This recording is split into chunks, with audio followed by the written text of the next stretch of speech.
still continuing to tween, but this is a different kind of tween. So we're going to call this a shape tween. Works the same way, except what it does is a little bit different. So I'm going to right click on this, and last time we've gone to classic tween, we're going to go to shape tween this time.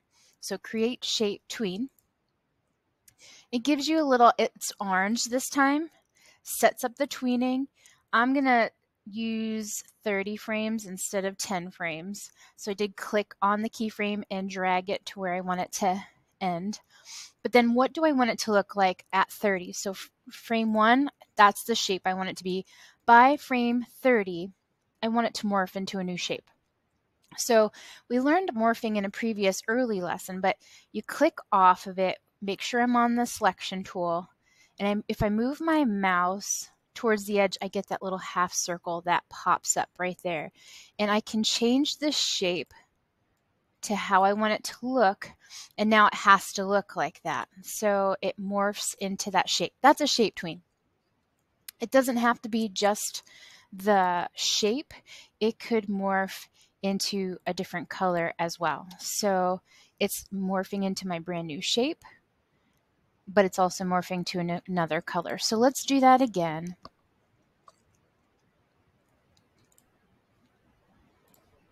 So I have my shape.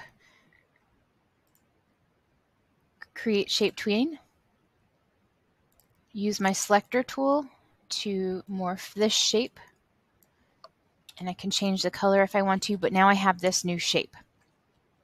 I've seen people do this for if I put a rectangle over my whole stage or canvas, and I can change the color from night to day. So like a blue to an orange, back to a blue, and it looks like time is changing back in the scene. So that's something pretty cool about shape tween. But here's one more thing that I'm going to introduce. What if I want this shape now to change into text?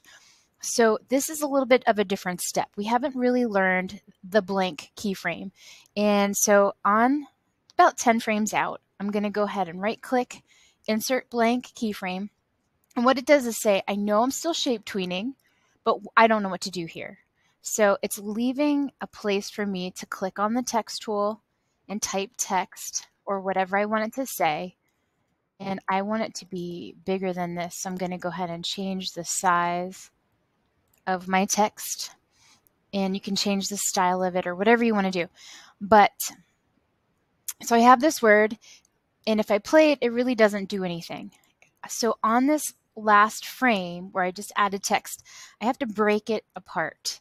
And I know that there's a break somewhere up here, but break apart. So you can break apart 2 times, or you can do Control B. And for some reason, I have Control B memorized in my head.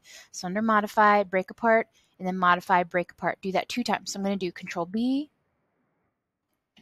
Control, and you can see it broke down into text, letters.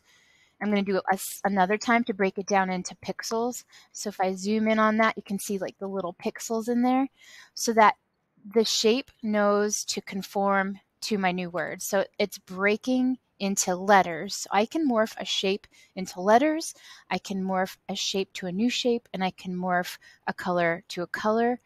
So that's the shape tween. Huge advantage with the shape tween. Works well for clouds, just morphing a little bit in the sky over time. There's lots of advantages to the shape tween.